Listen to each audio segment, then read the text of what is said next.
ibaratnya di dunia ieu lamun eueuh cinta unggal we perang mang. Halo barudak, saya Asep Balon dan selamat datang di Bincang Sosok. Kang Asep Balon. Halo AA. Terima kasih sudah mau diwawancara oleh majalah.id. Oke, sami-sami. Asep Balon ini adalah global hero. Lokal. Ya. Kenapa global hero?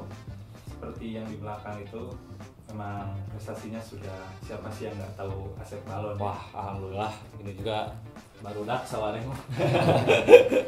Anak-anak. Saya membaca Instagramnya, Ya, itu ada quotes-nya, kata adalah senjata. ya. Betul sekali. Kenapa itu Mang Asep? Kenapa kata adalah senjata? Karena di dunia ini salah satu yang paling berbahaya mah kata-kata mah menurut saya.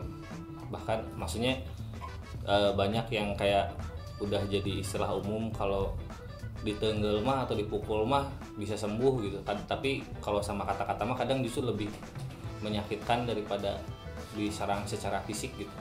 Dan si senjata ini bisa dipakai seperti halnya senjata kan mang, peso misalkan atau bedil bisa dipakai buat ngerampok bank, bisa dipakai buat kebaikan juga gitu. Jadi ya makanya menurut saya kata-kata itu ya senjata gitu, bisa sangat punya kekuatan gitu. Terus siapa aja yang udah ditembak? Aduh. Yang udah ditembak lumayan ya.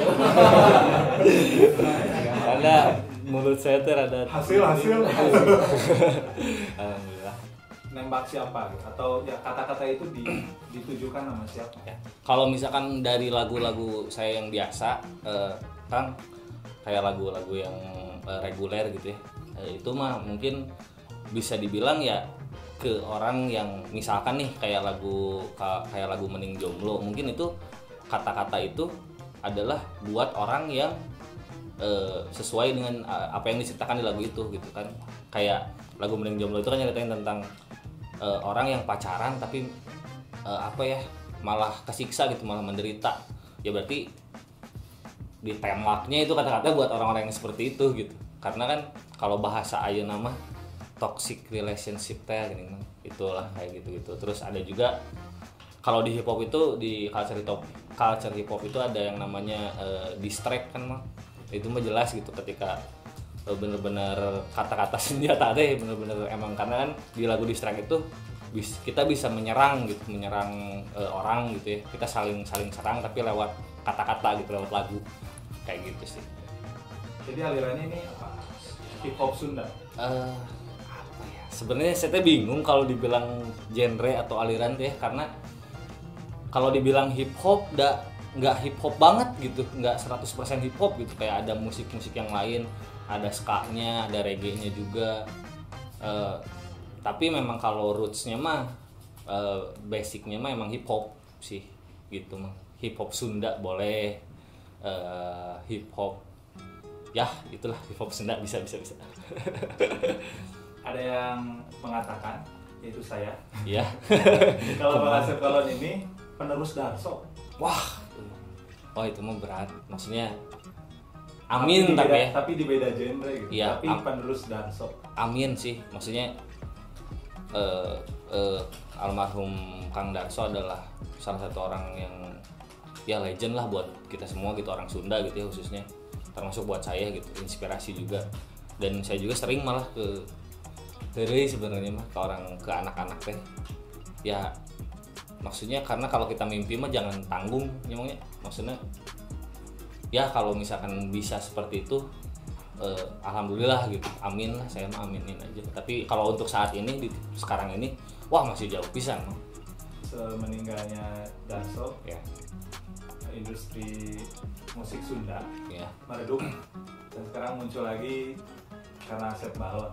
Wah, banyak sih sebenarnya lah, maksudnya apalagi kayak selain Asep Balon sendiri gitu ya, untuk DSG sendiri kan ada si Fiksi juga dengan konten-konten bahasa Sundanya, terus si Lain Udin and Friend juga. Kalau di luar ada Vanessa Bila, Abia Jatnika. Tapi ya alhamdulillah saya juga senang dan bangga gitu bisa ada di apa ya, bisa membantu bukan melestarikan atau apa ya disebutnya teh nya berbahasa Sunda gitu, lagu Sunda gitu. Karena itu enggak juga ada cekasarna mang kayak saya ngomong bahasa Inggris atau bahasa Ukraina juga ada anggar identitas mah orang Sunda gitu kan. Itu sih. Musik-musiknya berbahasa Sunda itu disengaja sih emang, karena emang pertama karena saya orang Sunda dan emang ya itu pengen tujuan saya mah sebenarnya pengen orang musik Sunda, atau karena kan kayak yang tadi kita cerita di belakang layar gitu ya, maksudnya orang-orang teh khususnya anak muda gitu ngelihat Sunda teh ketika ngedengar musik Sunda teh stigmanya tuh atau kesannya tuh kayak kolot gitu, terus kampungan gitu. Nah kalau saya pribadi sama teman-teman SJ Entertainment pengen ngerubah stigma itu bahwa Sunda oke bisa loh keren, mungkin bukan saya gitu yang kerennya, tapi teman-teman juga pengen bikin sesuatu yang apa ya, jadi bisa memberi lebih banyak pilihan buat pendengar atau buat orang-orang khususnya anak muda zaman sekarang. Kalau musik Sunda tuh banyak pilihannya loh, ada yang mau EDM-nya ada gitu, mau reggae-nya ada, rap-nya ada. Jadi orang-orang teh bisa lebih milih gitu. Jadi si musik Sunda teh bukan hanya pop Sunda aja gitu. Pop Sundanya ada, tetap itu harus tetap dijaga gitu. Tapi di luar itu kita juga harus melebarkan sayap mungkin ya, supaya lebih banyak variasinya gitu. Sejak kapan Mang bermain atau berentertainment seperti itu? Kalau musik itu sendiri sebenarnya belum lama sih Mang, baru dari 2016 akhir. Tapi kalau untuk si Asep Balonnya sendiri, ngebangun karakter si Asep Balonnya sendiri mah udah dari zaman di Twitter tuh dari tahun 2011-2012. Kalau di musik memang baru 4 tahunan lah ada sama si SJ Entertainment sama. Kalau sebelumnya apa berarti? Kalau sebelumnya tuh lebih ke kayak akun parodi gitu mah, akun anonim gitu, kayak di Twitter ngacapruk gitu. Dan sekarang si caprukannya ini dikombinasikan dengan musik mungkin bedanya gitu, dengan rap gitu khususnya kayak gitu sih. Jadi ngacapruk ini udah style ya dari dulu? Ya memang ya dari kita mau orang Sunda kan memang suka dari sebenarnya, memang dasarnya seperti itu gitu. Dan ya emang tapi komedinya saya kira Asep Balon ini komedinya jeruk ya, dalam. Terus banyak bawa-bawa peristiwa masyarakat bawah. Ya betul kan, betul sih. Karena emang kalau itu emang dasar ketika saya mencoba lain lucu, artinya sebenarnya lebih ke ngacapruk gitu ya. Ya sebenarnya kalau komedi mah menurut saya adalah tragedi yang dipandang dari sudut pandang yang berbeda gitu. Itu teh kadang emang karena banyak orang teh nyari kelucuan teh di luar gitu, keluar gitu. Padahal sebenarnya kan menurut saya pribadi mah yang lucu mah justru kalau ketika kita nyari ke dalam gitu, keresahan kita teh apa gitu. Kayak saya sering ngangkat hal-hal yang sebenarnya hal sering kita lakukan, hal-hal yang selalu ada di lingkungan kita gitu. Kayak Mang pasti pernah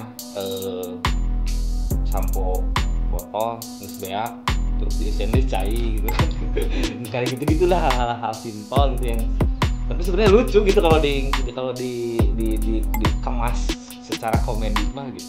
Kalau saya langsung sih kalau saya lebih ke mengingat mungkin. Jadi bahkan kayak caption gitu, saya kan di caption juga suka ya ngacak lah gitu ya, suka panjang gitu caption karena ya itu banyak orang yang nyangkanya tuh saya tuh udah nyimpan tulisan itu teh udah lama gitu. Terus enggak, sebenarnya saya emang justru kalau gitu tuh suka susah mah, kayak pengen nulis buat nanti misalkan itu susah. Justru lebih gampang kalau lagi emang ada satu keresahan misalkan mau isu apa gitu atau ada argumen yang pengen dikeluarin yang hari tahu gitu di ininya tuh. paling flashback lah hal-hal yang lucu apa ya gitu. Ingat-ingat mungkin seperti itu. Terus tema-tema lagu Ya, yang paling terkenal kayak Dadas. Dadas Paling akan Takusia sih kalau dari viewers. Yang pertama itu lagu pertama judulnya akan Takusia. Dadas juga lumayan. Akan Takusia. Iya, iya.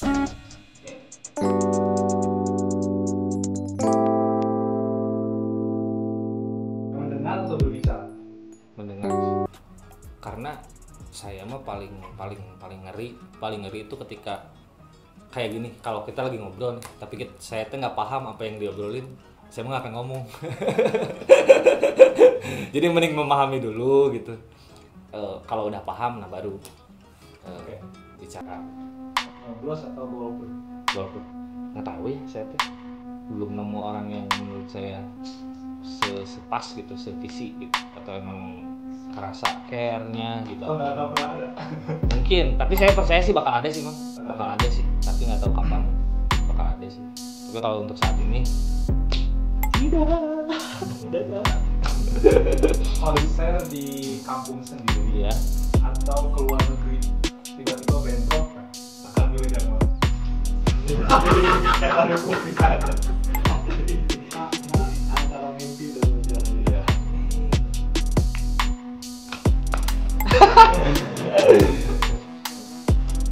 konser Majaraya tapi di luar negeri.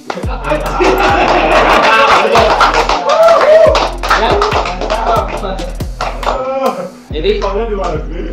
Jadi Layar gitu. kita konsep acaranya Majalaya gitu, mengenalkan tentang Majalaya, talent Majalaya, tapi kita konsernya di London misalkan, atau di US atau di Jepang.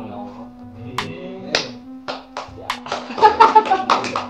Kasih tips deh buat anak muda kalau ingin memulai Ya, berkarya seperti itu ya. atau di bidang apa aja tuh gimana? Kalau menurut saya mah yang paling penting pertama tahu tujuan. Maksudnya ibaratnya kayak, karena banyak orang yang kayak orang yang bisa kan mobil gitu kan, ibaratnya orang yang bisa nge-rap tapi dia nggak tahu tujuannya kemana. Jadi kalau kita tahu mah dari awal orang yang ke Pangandaran misalnya, terus ketika kita bisa naik mobil itu emang bener-bener nggak akan membuang-buang waktu gitu. Terusnya gitu meskipun mau berapa lamanya gitu. Tapi ternyata sih salah satunya tujuan harus jelas dulu. Karena saya ini dulu pas pertama ditanya sama si Mas Rodriguez sama si SG gitu, tujuan mana Kiki Amal, dan saya dari awal udah, bahkan sampai saat ini belum berubah tujuan saya. Saya pengen keluarga gitu, pengen ngangkat derajat keluarga, mama gitu, papa gitu, so keluarga lah pokoknya. Dan itu tujuan saya. Makanya ketika tujuannya udah jelas mah bakalan lebih semangat aja gitu. Itu satu. Terus keduanya totalitas, karena tapi ini belum tentu benar emangnya, karena ini mah sudut pandang saya gitu. Menurut saya mah kalau misalkan saya di musik, terus ketika ada yang pengen berkarir juga di musik atau sebutlah hidup dari musik gitu ya, itu harus total aja gitu. Nggak bisa kalau misalkan sambil apa gitu, kayak ya mungkin nggak salah, cuman kayak ada yang sambil kerja, ada yang sambil kuliah, mungkin nggak salah, cuman kalau konteksnya pengen hidup dari musik itu susah menurut saya.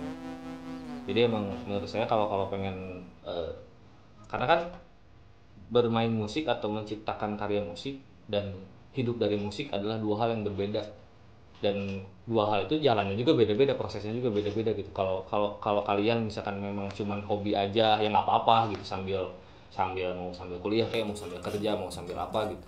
Tapi kalau benar-benar kayak pengen hidup dari musik, menurut pengalaman saya, menurut sudut pandang saya, dan saya mengalaminya sendiri gitu, harus totalitas. Yang pertama tujuan, kedua totalitas, dan yang ketiga pengorbanan. Banyak orang yang balik lagi tadi kan, saya sangat suka game gitu kan, wah nge-game gamer parah gitu. Bahkan sampai kayak setelah lagu pertama tuh saya masih main game Mobile Legends gitu. Dan pas lagi proses pengerjaan lagu yang kedua, eta lagu tuh jadi mah, karena ketika saya nge-game, apalagi game online itu sekarang gitu ya, kan itu wah begadang, tidur nggak beraturan gitu kan, poho waktu, bener-bener segala gitu. Nah dari sana saya sadar bahwa saya punya mimpi yang gede, tapi kalau saya gini terus, aing mau apa ya, mau nepi-nepi gitu. Pada akhirnya pada saat itu saya memutuskan geus aing geus samemeh orang bisa aya di tujuan orang mau ngagim deui. Dan itu dari 2018 awal saya memutuskan buat ngehapus semuanya, dan sampai detik ini saya belum pernah nyentuh yang namanya game lagi. Tantangan. Boleh. Tantangan buat Mang Balon. Saya akan nyebutin satu kata. Mang Balon nge-rap secara spontan. Anjir. Style bro, anjing. Ya kan? Rapper kan? Tadi katanya Oke. spontan kan? Iya. Jadi kita akan Kita ngetes banyak ya. tanya. Saya tuh sebenarnya paling lemah mang, saya tapi nggak apa-apa lah. Ya. Bebaskan aja Bang. Ya. Mantan. Yo. Seperti kata orang bilang, jodoh di tangan Tuhan, tapi setan megangnya mantan. Karena mereka orang yang sudah membuang kesempatan, orang-orang boloho yang olo-olo, yang aduh anjir, Ustaz.